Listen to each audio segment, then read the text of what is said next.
Campaign করতে দেখা যায়, কিন্তু তাদের বিরুদ্ধে তাদের স্ত্রীদের অভিযোগের অন্ত নেই। ইসলামে বহু বিবাহের অবস্থান কি? একাধিক বিয়ে করার ক্ষেত্রে শরীয়তের কি কি শর্ত আরোপ করে? প্রথম কথা হলো যে একাধিক বিয়ে করা এটি শরিয়া দৃষ্টিকোণ থেকে জায়েজ একটি কাজ, অর্থাৎ প্রয়োজন হলে স্বাভাবিক অবস্থায় এটি জায়েজ, বা প্রয়োজন ছাড়াও কেউ যদি এটি করতে চান তার জন্য এটি জায়েজ আছে, তবে দুটি শর্তে। প্রথমত, একাধিক স্ত্রীর ভরণ পোষণ দেওয়া এবং সার্বিকভাবে একাধিক স্ত্রীর যত হক আছে সেটি স্ত্রী সুলভ যে হক আছে সেই হক আদায় করার মতো সামর্থ্য থাকতে হবে। দ্বিতীয় শর্ত হলো যে একাধিক স্ত্রীর মধ্যে সমতা রক্ষা করবার মতো সেরকম দৃঢ়তা, মনোবল এবং আত্মবিশ্বাস থাকতে হবে। এই দুটি শর্ত যদি পাওয়া যায় তাহলে সেক্ষেত্রে একাধিক বিয়ে করা জায়েজ। আর যদি এই দুটি শর্তের কোনোটি পাওয়া না যায়, অর্থাৎ তিনি যে কোনো একজন স্ত্রীর প্রতি ঝুঁকে পড়বেন, অপরজনের প্রতি বৈষম্য করতে পারেন, তার ক্ষেত্রে ইনসাফের ঘাটতি করতে পারেন, এরকম আশঙ্কা যদি থাকে তার নিজের ব্যাপারে, তাহলে সেক্ষেত্রে তার জন্য একাধিক বিয়ে করা জায়েজ নয়। ঠিক একইভাবে একাধিক বিয়ে করে স্ত্রীদের ভরণ পোষণ দিতে না পারলে, তাদের জৈবিক চাহিদা পূরণ করার মতো ক্ষমতা না থাকলে, সেক্ষেত্রে তার জন্য একাধিক বিয়ে করা কিন্তু জায়েজ নয়। অতএব একাধিক বিয়ে করা জাস্ট একটা জায়েজ কাজ। এই জায়েজ কাজকে নিয়ে অনেক বেশি বাড়াবাড়ি করা বা এটাকে প্রতিষ্ঠা করার জন্য অনেক বেশি চেষ্টা করার কোনো বিশেষ যৌক্তিকতা নেই। তবে এটা ঠিক যে আমাদের সমাজে একাধিক বিয়ে নিয়ে নানা রকমের ট্যাবু আছে এবং মানুষের ভুল ধারণা আছে, সেটি ভাঙানোর জন্য আলোচনা হতে পারে, এবং সেটি ভাঙানোর উদ্দেশ্যে কেউ যদি এই জায়েজ কাজটি করেন ওই যে শর্ত সাপেক্ষে, তাহলে সেটা মৌলিকভাবে প্রশংসনীয় কাজ। কিন্তু তিনি নিজেই যদি বেইনসাফির মধ্যে পড়ে যান এবং স্ত্রীদের হক বা অধিকার সঠিকভাবে আদায় করতে না পারেন, তাহলে সেক্ষেত্রে তার জন্য কিন্তু এটি জায়েজ নয়। অবস্থাভেদে আবার কখনো কখনো একাধিক বিয়ে করা যায় ওয়াজিবও হতে পারে। কোনো ব্যক্তি একাধিক বিয়ে না করলে তার চরিত্র ঠিক রাখছেন, একজন স্ত্রী হয়তো তার অসুস্থ, সেক্ষেত্রে তার আরেকটা বিয়ে করা জরুরি এবং তার সে সক্ষমতাও আছে, সব মিলিয়ে শর্ত পূরণ করার মতো যোগ্যতা আছে, তাহলে তার জন্য চরিত্র রক্ষার জন্য একাধিক বিয়ে করা আবশ্যক হতে পারে। আবার যার জন্য একাধিক বিয়ে করলে স্ত্রীদের হক আদায় করার সামর্থ্য যার মধ্যে নাই, তার জন্য একাধিক বিয়ে করা কিন্তু আবার নাজায়েজ হতে পারে। অর্থাৎ বিষয়টি ভ্যারি করে ব্যক্তির অবস্থার উপরে। আমার পছন্দের পোশাক কামিজ, কিন্তু আমার স্বামী আমাকে শাড়িতে পছন্দ করেন।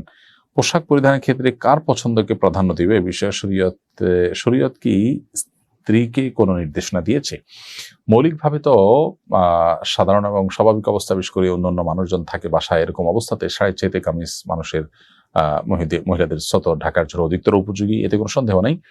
কিন্তু স্বামী যদি আপনাকে শাড়িতে বেশি পছন্দ করেন এবং একান্তে যখন স্বামী স্ত্রী থাকেন এবং অন্য কোনো মানুষ আপনার বাসা বাড়িতে থাকে না, বা যিনি আপনার একান্ত আপনার মাহরাম, ডেফিনেটলি গায়ে মাহরামদের সামনে তো আপনার শাড়ি কেন, কামিজ পরেও মুক্ত চেহারায় বা আপনার মাহরাম মানুষদের মতো করে তাদের সাথে যাওয়াতে এমনিতে জায়েজ নয়।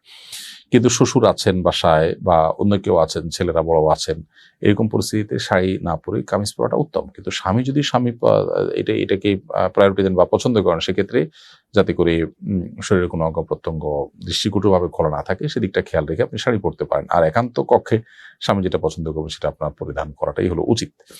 তার খোলাসা কথা হলো, সাধারণ অবস্থাতে আপনার কামিজ পরা সতর ঢাকার জন্য অধিকতর উপযোগী হলেও স্বামী পছন্দ করেন সেটাকে প্রায়োরিটি দিয়ে আপনার শাড়ি পরা উচিত।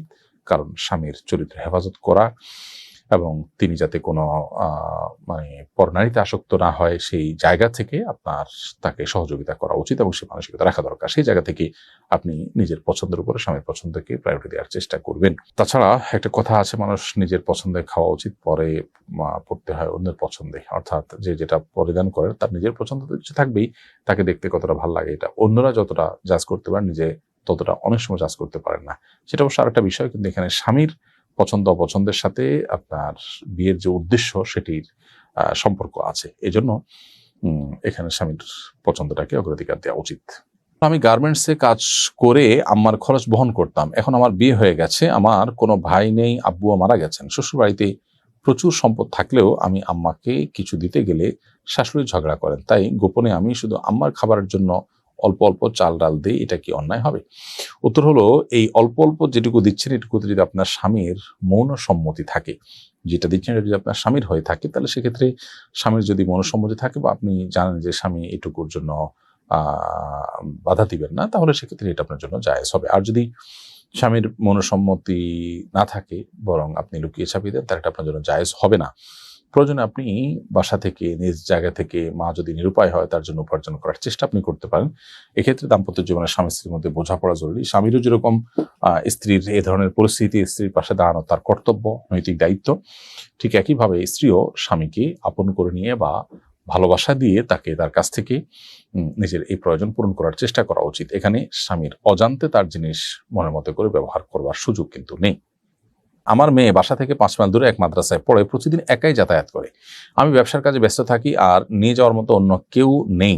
এতটুকু দূরে কোনো মাহরাম ছাড়া মেয়েরা যাতায়াত করতে পারবে কিনা? উত্তর হলো যে 5 মাইল যেহেতু সফরের দূরত্ব নয়, অতএব শরীর দৃষ্টিকোণ থেকে এতটুকু দূরত্ব মেয়েরা একাকী যাতায়াত করতে পারবে এবং এখানে মাহরাম থাকা আবশ্যক নয়।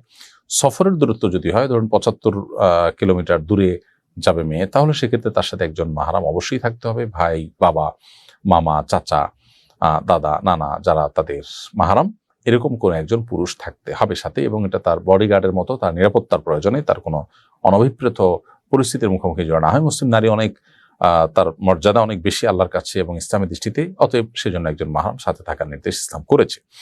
কিন্তু 5 মাইল দূরত্ব এটা যেহেতু কোনো সফরের দূরত্ব নয়, অতএব এখানে একাকী যাতায়াত করতে পারে, মৌলিকভাবে এটি জায়েজ আছে। তবে নিরাপত্তার ঝুঁকি, আজকাল যে ফিতনা সংকুল সময়, এই সময়টাতে ব্যবসা বাণিজ্য বা অন্য ব্যস্ততার অজুহাতে মেয়েকে প্রতিদিন এরকম 5 কিলোমিটার মতো দূরত্ব একাকী আসা যাওয়া করতে দেওয়ার চাইতে তার সাথে একজন গার্ডিয়ান, একজন অভিভাবক বা কেউ না কেউ সাথে থাকা, এটা উচিত এবং তার নিরাপত্তার জন্য অধিকতর কল্যাণকর। আমি এক মেয়ের সঙ্গে হারাম সম্পর্কে ছিলাম, কিছুদিন পর সে বিয়ে করে ফেলে, কিন্তু এখনো আমি তাকে ভুলতে পারি না। তার প্রতিও মায়া আরো বেড়েছে। সে নিজেও মাঝে মাঝে মেসেজ দিয়ে বলে আমাকে ভুলতে পারে না এবং খুব মিস করি। কি করলে আমার মন ভালো হবে এবং আল্লাহর সন্তুষ্টি অর্জন করতে পারবো? ভাই রাজিবুল, হারাম সম্পর্ক থেকে বের হয়ে আসার জন্য মানুষের দৃঢ় সংকল্পের কোনো বিকল্প নেই। হারাম সম্পর্ক আপনাকে জাহান্নামী করে তুলবে এবং দুনিয়ার জীবনকেও আপনার জাহান্নামে পরিণত করতে পারে। আল্লাহ এবং তার রাসূল সাল্লাল্লাহু আলাইহি ওয়াসাল্লাম নিষিদ্ধ করেছেন, সেজন্য এই পথ থেকে বের হয়ে আসার জন্য দৃঢ় সংকল্প, এটি আপনাকে ফিরিয়ে আনতে পারে এবং সেটা আল্লাহর কাছে চেয়ে নেওয়া এবং নিজের পর নিজে কঠোর হওয়াটা হলো সবচেয়ে বড় বিষয়। এই যে ভুলতে পারছেন না বলছেন, আপনি যদি ভোলার জন্য প্রয়োজনে কোনো অভিজ্ঞ বা এক্সপার্ট মানুষদের সাহায্য নেন, কোনো প্রয়োজনে কোনো মনোরোগ বিশেষজ্ঞ সাহায্য নেন যিনি দিনদার মানুষ, যদিও এক্ষেত্রে দিনদার মানুষদের উপস্থিতি বা আনাগোনা কম, তারপরও আপনি চেষ্টা করে যতটুকু পান ততটুকু সাপোর্ট যদি আপনি নেন, ইনশাআল্লাহ আশা করা যায় আপনি এখান থেকে ফিরে আসতে পারবেন। প্রয়োজনে আপনি ভালো কোনো জায়গা বিয়ে করার চেষ্টা করেন এবং সেখানে ইনভলভ হয়ে গেলে আশা করা যায় ধীরে ধীরে আপনি ভুলে যাবেন এবং এই যে তার সাথে মেসেজ আদান প্রদান করার ব্যাপারটা সেটা আপনি বন্ধ করে দিতে হবে। প্রয়োজনে মোবাইল চেঞ্জ করা, তার নাম্বার চিরতরে যাতে আর পাওয়ার কোনো রাস্তা না থাকে সে রাস্তা বন্ধ করে ফেলা, দূরে কোথাও চলে যাওয়া, এরকম কোনো উদ্যোগ নেওয়া উচিত। কিছুদিন কষ্ট হলে এরপরে ঠিক হয়ে যাবে ইনশাআল্লাহ, তাই না?